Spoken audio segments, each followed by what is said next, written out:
하나님의 말씀 보겠습니다. 신약성경 야고보서 2장 1절부터 13절 말씀입니다.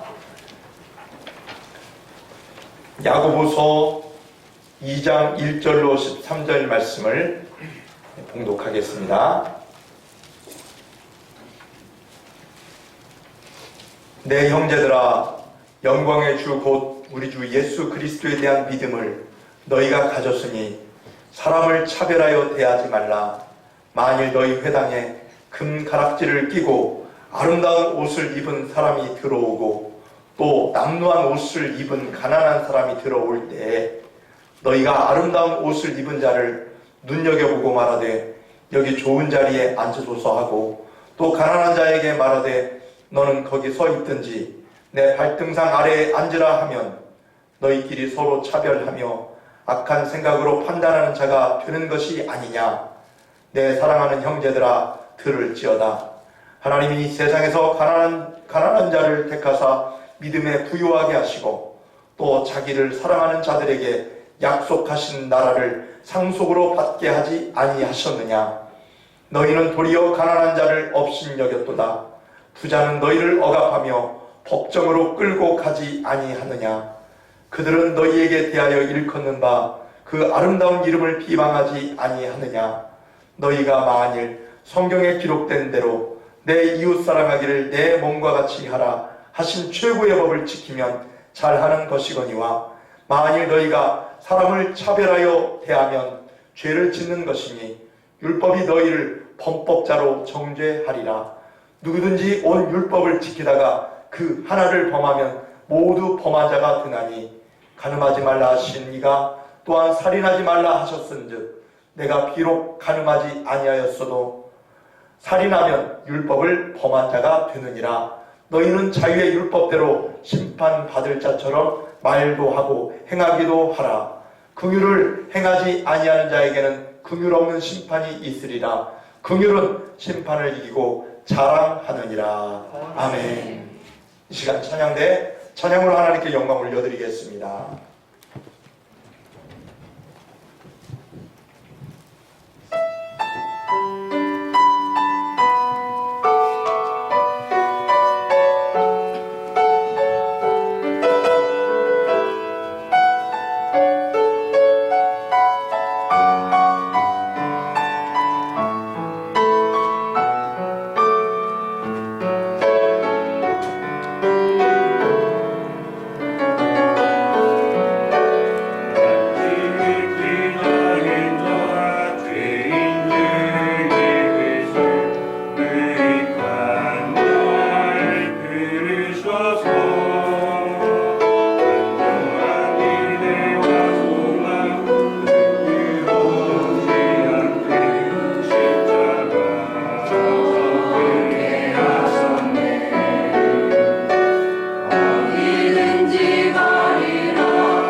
감사합니다.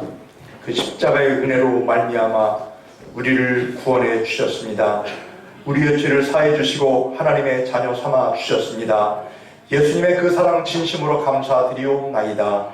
이 시간도 그 사랑에 감격하여 함께 예배의 자리로 나온 우리 성도들에게 위로하여 주시고 능력으로 역사하여 주시고, 또한 이 시간 이 시대 황폐한 땅에 살면서 하나님께서 주신 건강함으로 하나님께 영광 올리며 살아갈 수 있도록 은혜와 능력으로 충만케 하여 주시옵소서. 오늘도 말씀을 통하여 주님의 은혜와 능력으로 충만해지길 원하옵나니 주님 역사해 주시고 말씀의 번제를 내리어 주옵소서. 부족한 이 종의 입술을 통하여 하나님의 귀한 말씀이 잘 증거될 수 있도록 성령의 충만한 능력을 내리어 주시옵소서. 예수님 이름으로 기도하옵나이다. 아멘. 이 시간 함께 우리가 외쳐보겠습니다.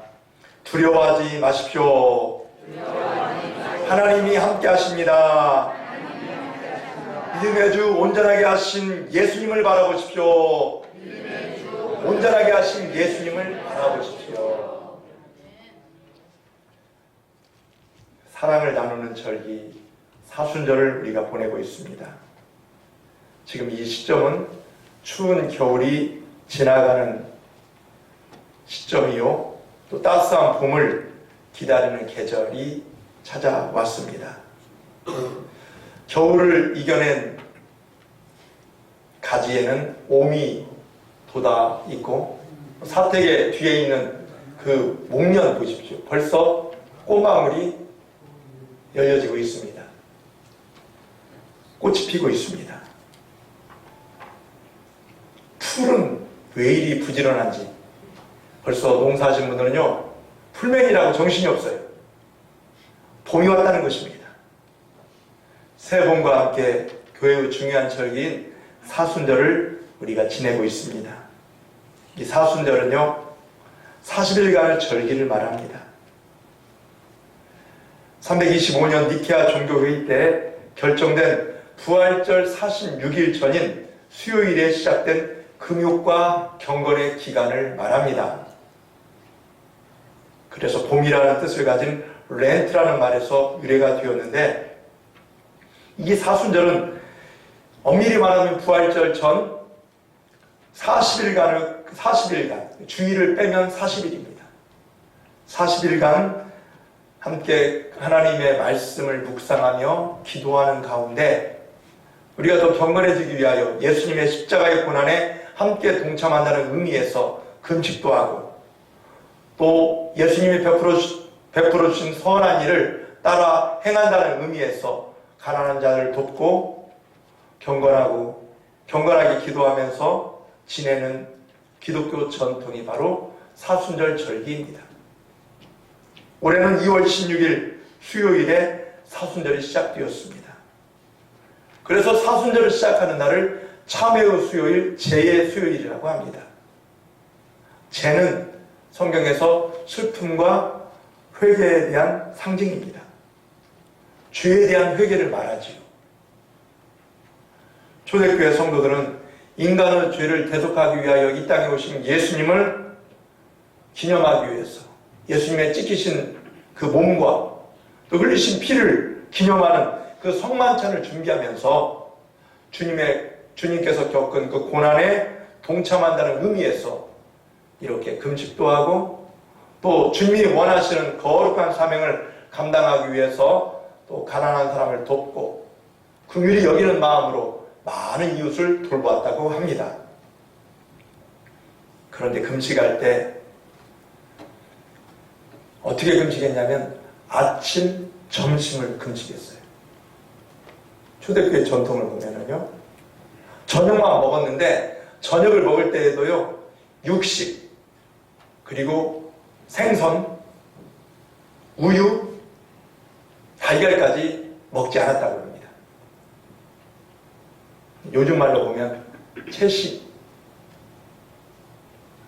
채식만 먹는 그런 금식을 했습니다. 매우 엄격하게 지켰다고 합니다. 그러다가 1517년도 종교개혁이 일어난 이후에 종교개혁자들은 사순절의 이런 형식적인 절차들만 가지고 있어서 이런 것들을 폐지하고 그런 것보다도 주님의 그 사랑, 고귀한 은혜 이것을 전하는데 그 목적을 더 두었다고 합니다. 그러면 오늘 살고 있는 우리들은 이 사순절을 어떤 마음으로 지내야 할까요? 중요한 것은 예배를 경건하게 드리면서 정결하게 거룩한 모습으로 우리 몸과 마음을 준비해야 합니다. 우리의 몸이 참 중요합니다. 사람들이 더 건강해지기를 원하죠. 그래도 요즘 코로나19 감염증 때문에 많은 사람들이 마스크도 끼고 손도 소독하고 또 열이 있으면 바로 병원에 가서 체크도 하고 그러는 것입니다. 잘 준비를 해야죠.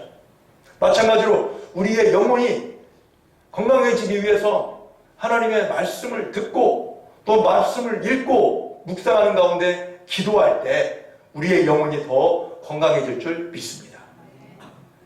우리의 영혼도 잘 되고 여러분의 육신도 강건해지기를 예수님의 이름으로 축원합니다. 그리고 또 사순절 기간에 성도들은 언행에 조심했다고 합니다. 말하는 것, 행동하는 것.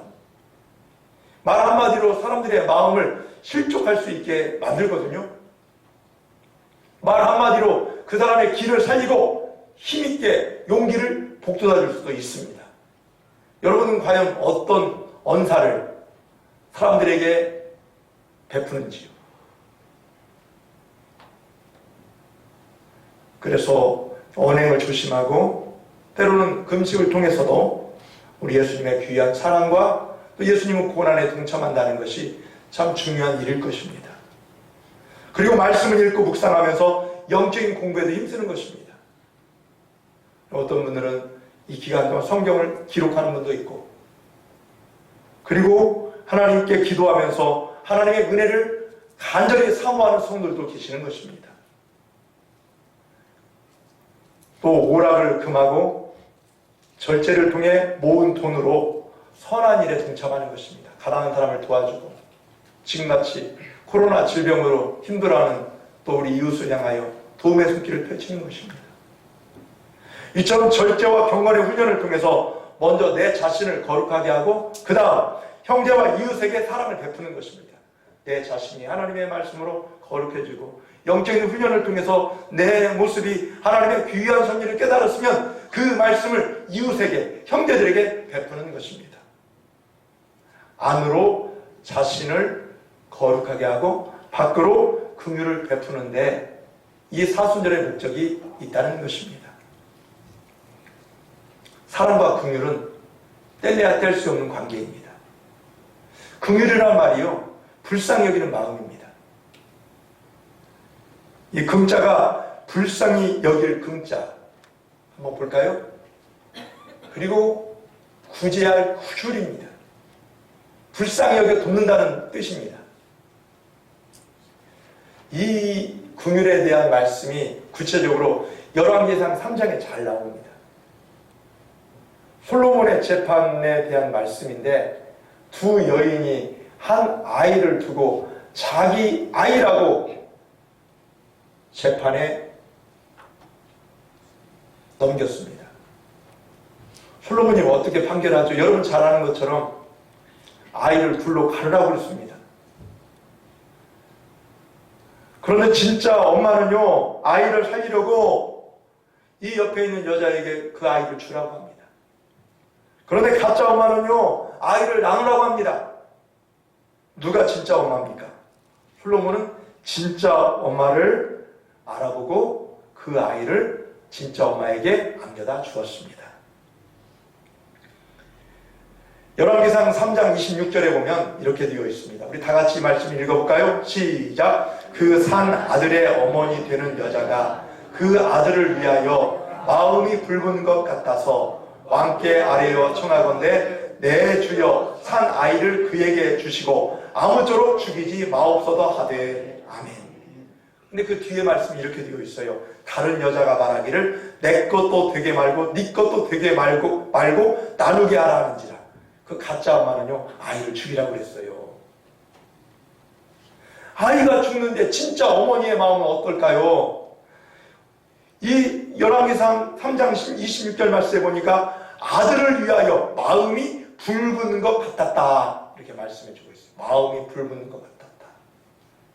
이 불붙는 것 같다는 표현은 가슴이 찢어지는 듯하다, 그런 뜻입니다.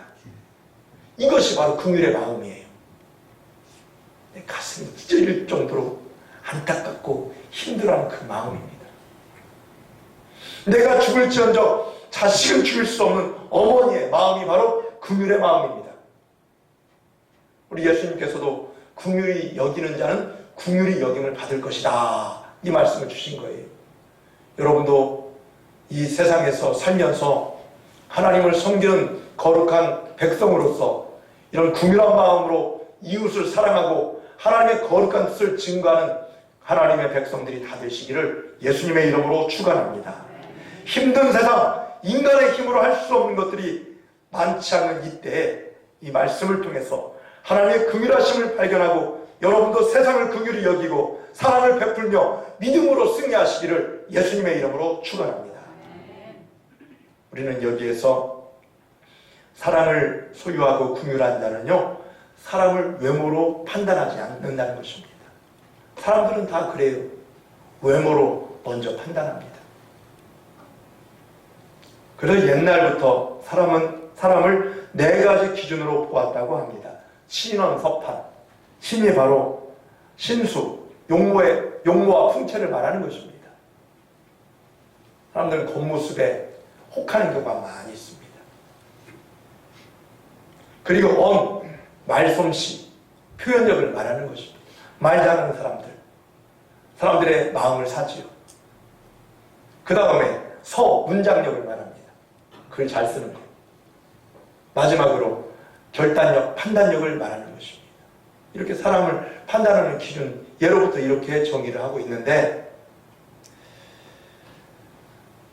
우리 하나님께서는 야고보서를 통해서 주시는 말씀은 겉모습을 보고 사람을 판단하지 말라고 하셨어요.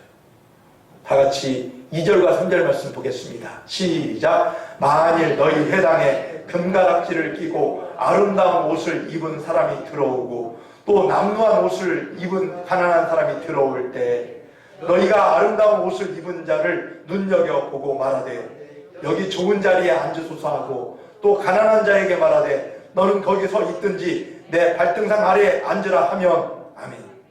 그러니까 겉모습을 보고 가난한 형제를 업신여기는 것은 어리석은 일이라고 깨우쳐주고 있습니다. 물질이 없어 가난해도 믿음으로 얼마든지 부유한 사람이 될 수 있다는 것입니다. 그러므로 돈이 있고 없고에 따라서 또 옷이 화려하고 초라함에 따라서 판단하지 말라는 말씀입니다. 가난한 자를 무시하고 부자는 높여지지만 실제로 여러분에게 해를 끼치는 사람이 어떤 사람입니까? 가난한 사람들이 여러분들에게 해를 끼치지 않습니다. 약한 사람들이 여러분을 힘들게 하지 않습니다. 누가 그렇습니까? 오히려 권력 있는 자들, 부자인 사람들이 오히려 우리에게 피해를 안겨다 줄 때가 있습니다.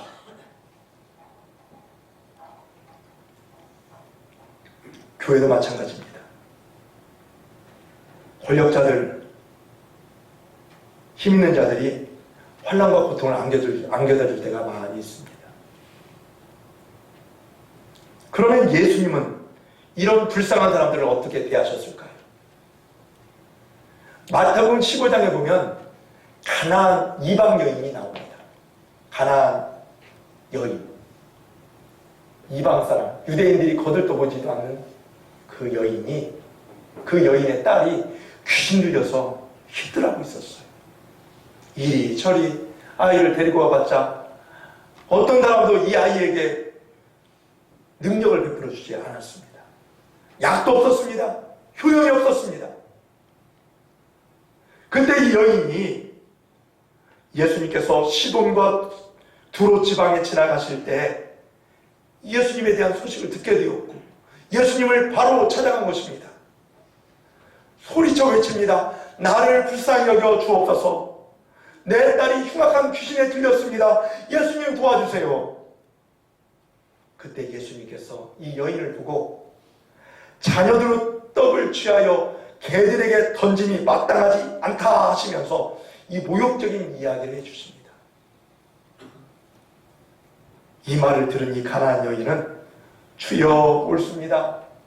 그런데 개들도 주인의 상에서 떨어지는 부스러기를 먹지 않습니까? 아주 간절한 심정으로 사실 주님께 외치고 간구한 것입니다. 이 말을 듣고 예수님께서 뭐라고 말씀하십니까? 마태복음 15장 28절입니다. 다 같이 읽겠습니다. 시작! 이에 예수께서 대답하여 이르시되 여자여 내 믿음이 크도다 내 소원대로 되리라 하시니 그때부터 그의 딸이 나으니라. 아멘. 예수님은 가나안 여인의 외모, 출신을 보지 않으셨어요. 그의 믿음을 보셨어요. 그 결과 죄에서 자유를 얻게 되었고 그 딸이 치료받게 된 것입니다. 예수님의 제자들 보십시오. 한결같이 가난한 사람이었습니다. 어부들이었고요. 또 못 배운 사람들이었어요. 또 죄인으로 취급받던 세리도 있었고요. 힘없고 차별받는 사람들이었습니다. 하지만 예수님께서는 약한 자를 들어 강한 자를 부끄럽게 하신 분이십니다. 겉모습으로 사람을 판단했던 죄가 혹시 여러분 가운데 있지는 않습니까? 회개하시고 하나님의 형상으로 지음받은 모든 일을 사랑하시고 긍휼을 베푸시기를 예수님의 이름으로 축원합니다. 그리고 우리는 사순절에 사랑하며 긍휼을 베푸는 사람답게 최고의 법을 지켜야 합니다. 최고의 법이 뭡니까? 오늘 말씀해 보니까 그게 사랑이라고 말씀해 주고 있습니다. 이웃사랑입니다.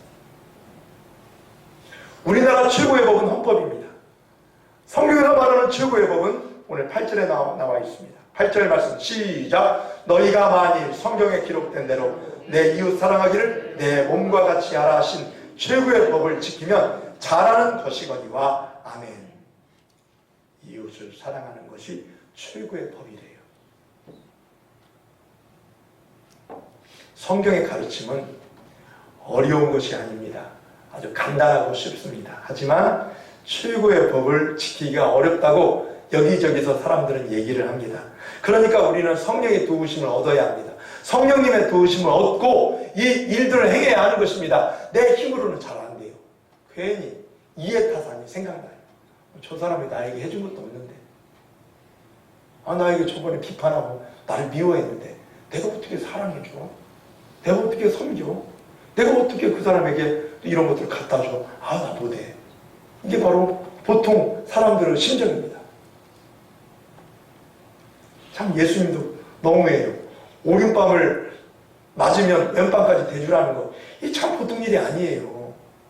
이 뺨을 맞는다는 것은 모욕적인 것입니다. 아파서가 아니라 그냥 내가 무시당하고 저 사람 나를 뭘로 보고 나를 이렇게 때리고. 마음이 아픈 거예요. 이것은 뺨이 아픈 게 아니라 마음이 아픈 거예요. 그럼에도 우리 예수님은 원수를 대항하지 말고 그를 위해서 기도해 주라고 하였고 사랑해 주라고 말씀해 주신 것 참 보통 일이 아닙니다. 그러니까 우리가 성령님의 도우심을 받아야 합니다. 기도하면서 주여 내 힘으로는 잘 안 돼요. 내 자존심 때문에 허락되지 않습니다. 여러분들이 기도할 때 하나님께서 크신 은혜와 능력으로 충만해 주시고, 여러분들은 지난번에 말씀드린 것처럼 1만 달란트 받은 그 종처럼 우리는 큰 긍휼의 역사하심을 하나님께로부터 받은 것입니다. 그 사랑으로 여러분들이 많은 이웃에게 그 놀라운 하나님의 은혜와 능력을 전해주는 긍휼의 사람이 되시기를 예수님의 이름으로 축원합니다. 성령님의 도우심을 받아서 이웃 사랑하기를 내 몸과 같이 하라는 말씀을 이루시기를 간절히 바랍니다. 그래서 우리는 기도할 때 하나님 긍휼의 은혜를 베풀어 주시옵소서 이렇게 기도해야 합니다. 한번 따라할까요? 하나님 긍휼의 은혜를 베풀어 주옵소서. 형제를 불쌍히 여기고 그 아픔을 내 아픔으로 느낄 수 있는 사랑의 마음을 주옵소서. 그의 아픔을 내 아픔으로 느낄 수 있는 사랑의 마음을 주옵소서. 아멘. 나는 할 수 없으나 주님이 그것을 가능하게 하십니다.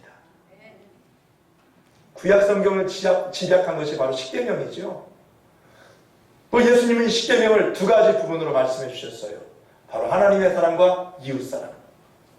마태복음 22장 37절부터 40절 말씀을 다 같이 볼까요? 시작. 내 마음을 다하고 목숨을 다하고 뜻을 다하여 주 너희 하나님을 사랑하라 하셨으니 이것이 크고 첫째 되는 계명이요 둘째도 그와 같으니 내 이웃을 내 자신과 같이 사랑하라 하셨으니 이 두 계명이 온 율법과 선지자의 강령이니라. 아멘. 온 율법과 선지자의 강령이 바로 구약 성경, 구약의 말씀입니다. 그러니까 하나님을 사랑하고 이웃을 사랑하는 것이 구약 성경의 핵심적인 내용입니다. 우리가 찬송가 216장을 성자의 귀한 몸 날 위하여 이 찬송이 있죠. 3절에 보면은요, 우리 같이 한번 불러볼까요? 주님의 십자가 나도 지고 신실한 믿음과 마음으로 형제의 사랑과 친절한 위로를 네게나 베풀게 하옵소서. 아멘. 누가복음 6장 38절 말씀에도요, 주라 그리하면 너희에게 줄 것이니 곧 후이되어 누르고 흔들어 넘치도록 하여 너희에게 안겨 주시리라. 아멘. 전염병이 창궐하고 경제적으로 힘들어서 줄 것이 없다고 생각하는 분도 있을 것입니다. 그렇지만 할 수만 있으시면 주십시오. 내 이웃을 내 몸과 같이 사랑하라고 최고의 법을 지키면 하나님께서 여러분에게 더 큰 것으로 갚아 주실 줄 믿습니다. 주시고 누르고 흔들어 넘치도록 안겨 주실 것을 믿고 믿음으로 여러분에게 주신 하나님의 거룩한 일들을 기쁨으로 사랑하며 실천하시기를 예수님의 이름으로 축원합니다. 그리고 우리는 사랑하며 긍휼한 사람은 심판을 이긴다는 사실을 깨달아야 합니다. 하나님의 심판을 이길 수 있습니다. 율법의 최고의 법이 뭐라고 말씀드렸죠? 사랑. 그게 바로 사랑 아닙니까? 이웃 사랑. 그러니까 외모 때문에, 성격 때문에, 가진 것 때문에 차별하고 편애하고 무시했다면 이것이야말로 죄입니다. 최고의 법을 어겼으니까 율법이 너는 죄인이다. 범법자로 정죄하는 것입니다. 여러분 9절과 10절 말씀 볼까요? 시작. 만일 너희가 사람을 차별하여 대하면 죄를 짓는 것이니 율법이 너희를 범법자로 정죄하리라. 누구든지 온 율법을 지키다가 그 하나를 범하면 모두 범한 자가 되나니. 아멘. 율법을 다 지켰어도 하나를 어기면 그것이 범법자인 죄인이 되는 것입니다. 우리가 율법을 지키려고 힘써야 합니다. 그럼 우리가 전부 다 실수로 우리가 지킬 수 없는 것들이 너무 많아요. 내 생각 중에 죄를 범할 수도 있고요. 내가 보는 것 때문에 죄를 범할 수 있고, 또 내가 생각하고 보는 것뿐만 아니라 내가 행하는 것을 통해서 죄를 지을 수 있어요.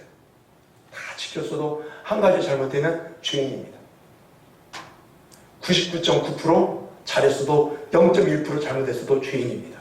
그러니까 누구나 다 죄인인 거예요. 로마서 말씀에 보면 모든 사람이 다 죄인이라고 사도 바울은 말씀하고 있는 것입니다. 이런 죄인들에게 복음이 전해진 것입니다. 예수님의 복음. 예수 믿고 구원받고 예수 믿는 자들은 긍휼을 베풀라고 하는 이 말씀이 우리에게 복음입니다. 이 복음을 듣고 믿는 자는 죄와 사망에서 율법의 속박에서 해방된 것을 바랍니다. 그래서 우리 성도들에게 새로운 의무가 주어졌는데 우리는 그 구원의 은혜를 받았으니 긍휼을 베풀며 살라는 것입니다. 12절 말씀 볼까요? 시작! 너희는 자유의 율법대로 심판받을 자처럼 말도 하고 행하기도 하라. 아멘. 여러분, 자유의 율법이 무엇입니까? 예수님의 은혜로 말미암아 구원받은 그 은혜를 말하는 것입니다. 그러니까 앞으로 우리는 하나님의 그 심판이 있기 때문에 더 말하는 것에 있어서, 행동하는 것에 있어서 더 주의하라는 것입니다. 내 마음대로 살지 말라는 말씀입니다. 내가 은혜 받은 만큼, 내가 하나님의 구속의 은혜를 받은 사람으로서 또 감사하고 그 복음을 전파하고 그 사랑을 나눌 것을 우리 예수님께서 우리에게 명령하고 있는 말씀이기도 합니다. 우리들은 하나님의 긍휼하심으로 구원을 받았기 때문에 당연히 긍휼을 베풀어야 하는 것입니다. 그런데 그 대상이 누굽니까? 저 멀리 있는 사람들에게, 물론 그들에게 해도 좋지만 먼저 여러분 옆에 있는 분들에게, 우리 성도들에게, 또 여러분 이웃과 또 여러분이 보는 사람들에게 먼저 그걸 행하시기 바라겠습니다. 중요합니다. 시어머니들이 혹시 이런 분들 안 계십니까? 함께 가까이 사는 분들에게, 사는 그 며느리, 아들이 맨날 잘해주는데 한번 잘못해줬어요. 그러면 너 왜 그러냐 하면서 마음이 아파. 근데 오랜만에 저 멀리 있는 사람 둘째가 오고 셋째가 오고 찾아왔는데 그때 어쩌다 한번 오니까 잘해주잖아요. 그럼 그 자식은 참 맨날 잘한다고 그러고 함께 사는 사람에게는 그냥 서운한 거예요. 그거 아니죠? 다 잘해줘야죠. 애쓴다. 그럼 그 말을 듣고 그 아들, 며느리, 딸들은 얼마나 기분이 좋은지 몰라요. 말 한마디가요, 그만큼 중요한 거예요. 가까이 있는 분들에게 먼저 잘해주십시오. 하나님의 사랑으로 위로해 주시고 긍휼을 베풀어 주시기를 예수님의 이름으로 축원합니다. 그리고 또 우리 이웃에게 우리의 눈을 또 돌려야 합니다. 여러분, 요즘 이 코로나19 때문에 좀 연약하신 분들이 교회에 못 오시고 가정에서 예배드리는 분들이 계셔요. 그래서 여러분들 위로해 주시면서 아유, 저분 왜 교회 안 오셨을까 정죄하지 마시고 믿음의 눈으로 보살펴 주시고 긍휼히 여겨 주시고 또 전화도 해주시고 함께 기도해 주시고 하나님의 선한 일꾼으로서 사명 잘 감당해 줄 수 있도록 격려해 주시기를 간절히 바랍니다. 이게 얼마나 이게 함께 예수 믿는 사람들의 모습 아니겠습니까? 우리 기준으로만 생각하지 마시고. 베드로전서 4장 11절 말씀 보니까 만일 누가 말하려면 하나님의 말씀을 하는 것 같이 하고 누가 봉사하려면 하나님의 공급하신 힘으로 하는 것 같이 하라. 다음부터는 같이 읽을까요? 시작! 이는 범사에 예수 그리스도로 말미암아 하나님이 영광을 받으시게 하려 함이니 그에게 영광과 권능이 세세 무궁하도록 있느니라. 아멘. 이렇게 말과 행동이 함께 긍휼을 베풀 때 하나님께 영광을 줄 수 있다는 것입니다. 하나님은 우리의 예배도 받으시지만 우리 긍휼의 사역을 통해서 영광 받으신 줄 믿습니다. 하나님께 긍휼을 여김받은 성도들이 하나님의 자녀라는 것을 어떻게 증명할 수 있을까? 긍휼의 모습으로 보여줄 수 있다는 것입니다. 그러니까 긍휼을 베풀지 아니하면 하나님의 긍휼을 받지 못한 사람이요 복음을 받지 못한 사람이 되기 때문에 긍휼은 필수적으로 베풀라. 이것이 하나님의 말씀입니다. 빵을 훔쳐 잡혀온 노인이 판사 앞에서 재판을 받게 되었습니다. 판사가 왜 훔쳤냐고 묻습니다. 노인이 먹을 것이 하도 없어서 어쩔 수 없이 제가 훔쳤습니다. 용서해 주세요. 판사는 노인에게 벌금형을 선고했습니다. 그랬더니 그 벌금형을 보고 내가 그 50만 원 있으면 내가 빵을 훔쳤겠습니까?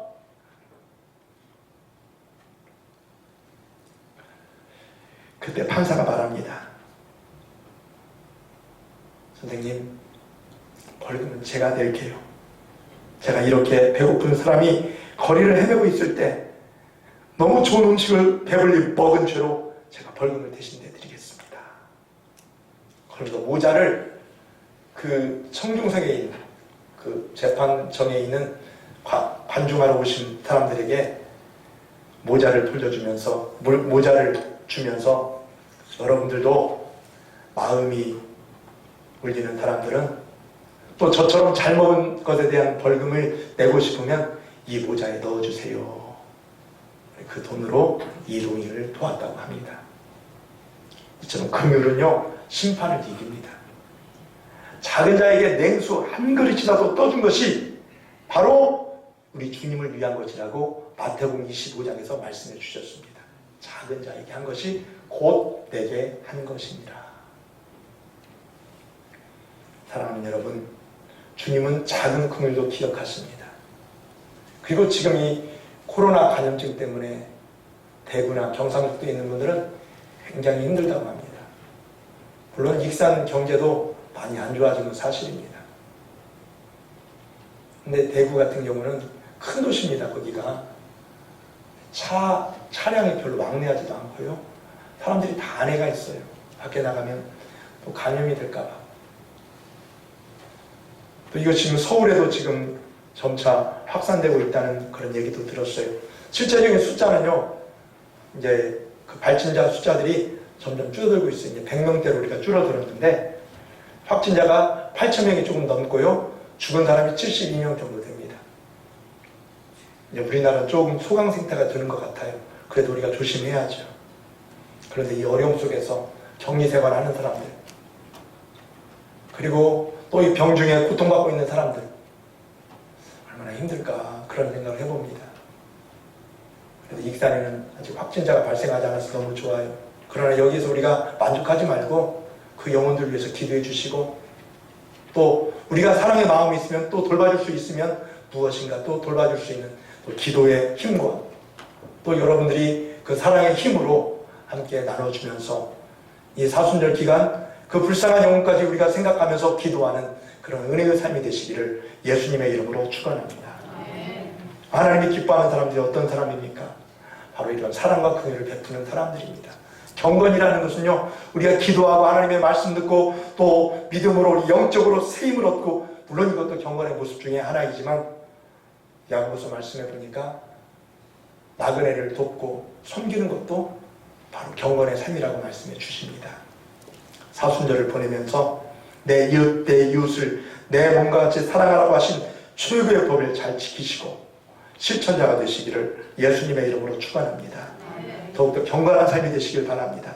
참된 경건, 하나님의 말씀 의지하면서 말씀도 읽고 기록하고 또 금식도 하고 하나님의 거룩한 뜻을 찾아 힘쓰시기 바라고, 특히 어려움 당한 성도들, 또 연약한 우리 또 성도들 가운데 병원에 입원해 있고 퇴원해서 또 치료 중인 우리 성도들을 위해서 기도해 주시고, 또 하나님의 은혜로 여러분들이 함께 또 사랑을 나눠주시고, 사람을 외모로 취하지 않고 구별하고 편애했던 옛 습관들을 다 버리시기 바라고, 하나님이 원하시는 긍휼의 사역을 통해서 하나님께 긍휼히 여김을 받고 하늘의 큰 상급을 누리게 되시기를 예수님의 이름으로 축원합니다.